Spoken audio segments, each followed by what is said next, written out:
Today, we're talking about 7 major reasons investors lose money at tax sales. First off, before we get started, my name is Casey Dimon, and welcome back to the Tax Sale Podcast, where tax sale investing is made easy. Super excited to have you join us today. I've been to thousands of auctions across hundreds and hundreds of markets over the last 22 plus years of my tax sale career.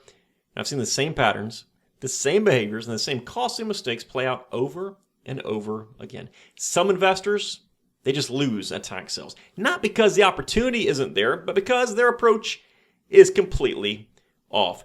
So today I want to talk about those 7 major reasons that investors lose money, and more importantly, how you can avoid making those same mistakes. Let's get right to mistake number 1, overvaluing properties. It's super easy to look at a property online on your computer screen.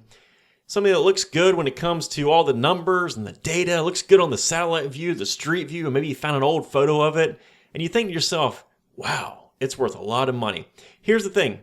Real estate is not valued by what you or I think it is worth. The value of real estate is what a buyer is actually willing to pay and what a seller is willing to accept. So that means you need to stop using wishful thinking, pie in the sky type numbers, and start using conservative, realistic numbers. It's super easy as you research properties and you're thinking about investments that you think the property is going to be valued much, much higher than it truly is, and you think you'll get it much, much cheaper than you truly are. What happens a lot is people look at the opening bid amount. They say, okay, that property can be bought for $10,000, and I think it's worth $200,000. So right off the bat, they think they're going to make $190,000. It just does not work that way because you will pay more than what you see, and odds are it's valued less than what you think, especially if you're a new investor, because you have the psychological impact of overvaluing those properties. So you need to ask yourself as you value these properties for resale, what can you sell this for? 100% guaranteed within 30 days. If you had to flip this property today, what would that bring? Don't build your bidding strategy on maybe, I think so, hopefully it's worth this much. Build it on proof and very, very conservative comps. When you go to sell that property, you should have the cheapest comparable property available on the market. Your property should be the very first one that sells. If you need to sell it at its very tip-top value, you should not be entering that deal. The next one, overbidding. This ties right into overvaluation. Let's say you're at an auction, you've done your research, you've got your max bid amount, then things begin to heat up. The bidding climbs. Suddenly you start second guessing yourself because somebody else placed a bid. Well, maybe it's worth a little bit more than I thought. What do they know that I don't know? Maybe I can stretch just a few thousand more dollars out of it. Or worse yet, you get into ego bidding. I'm not letting them win. And boom, you're the sucker that overpaid for the property. Ego bidding and overbidding will kill your profits. Stick to the numbers. If bidding goes beyond your limit, walk away. There's thousands of properties sold every single day. You don't need to force yourself into an investment. There's always another deal. But if you overbid just once on the wrong property, that mistake can haunt your bank account for years. The next one, people ignore legal issues. This is a huge blind spot for a lot of new investors, including myself when I first got into the business. Let's say you're buying a tax lien and you buy it for $500 and it goes to the redemption period and nobody redeems it. You don't just get that property. Oftentimes you have to file a foreclosure suit. You have to serve notices. There's very specific processes you have to go through. You have to hire an attorney. So don't ignore those fees because they can add up very, very quickly, especially for low value properties. When it comes to deeds, don't forget things like quiet title lawsuits or tax title foreclosure certification fees, title insurance hurdles, things like that. What happens is a lot of people will buy a lien or a deed thinking, great, I got it for cheap. What now? Well, they don't realize that after the fact, there's some expenses, there's some time, there's some effort in order to sell that property. So learn what you're doing and then build in the legal cost into your bid and do your homework up front.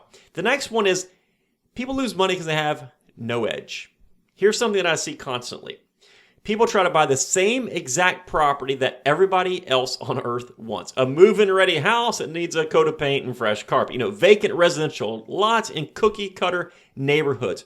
Standard rehab opportunities that everybody and their brother wants to buy. The problem is those are the most competitive properties at every single auction. And what happens? The winner is the person usually willing to put in the most amount of work for the least amount of money. That is not a game that you want to play. You must find an edge, your unique angle to make money.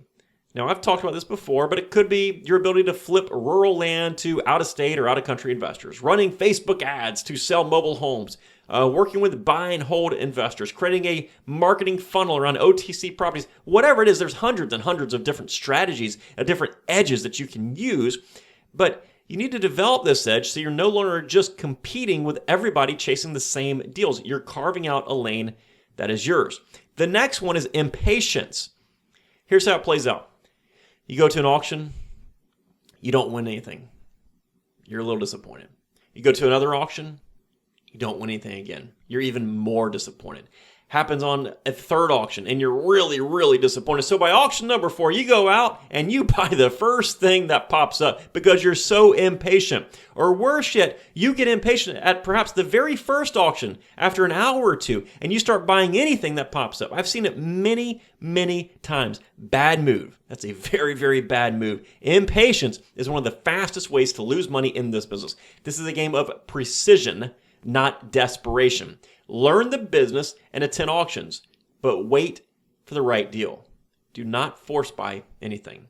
The next one, lack of persistence. On the other side of the coin is the investor who gives up way too fast. They go to one auction, don't win anything, or they try researching a list and they get overwhelmed, or maybe they say, you know what, I don't understand the title issue thing, and then they give up. Maybe it's not for me. If that is you, or if that's somebody you know, you have got to change your mindset. You don't build a business in one day. You don't make a career in one auction. You're not going to be on the path of making substantially more than a doctor by watching one video, one TikTok, going to one auction, researching one list. You need to show up consistently, review list every single week, get better and better and more efficient and more accurate at your research. Keep studying auction results so you know what auctions to attend in the future. Stay active in your markets, watch trends, and keep learning. Persistence is what's going to separate the hobbyist from the real investors that are here for many, many years. And the last one, inaccurate research or lack of research. And that's probably the easiest way to lose money. People buy properties without doing proper research. Maybe they scan the list and they're like, yeah, that property looks pretty good, I'm going to buy it. And that's all they did. Maybe they glanced at a satellite photo that was taken 5-10 years ago and figured it was good. Maybe they just assume all tax sale properties are ways to make money. Wrong.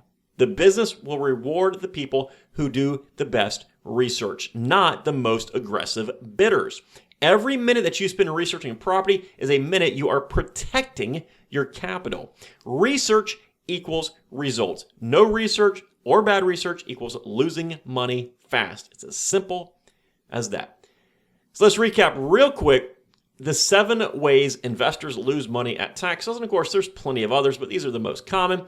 Overvaluing properties. They get this perception that the property is worth more than it truly is. You have to be realistic. Or they overbid. They let emotion or ego drive bad decisions. They ignore the legal side of things, which can get costly or take quite a while. They don't have any sort of edge. They chase the same deals everybody else is chasing. They are impatient and try to force a deal. They lack persistence, give up too soon.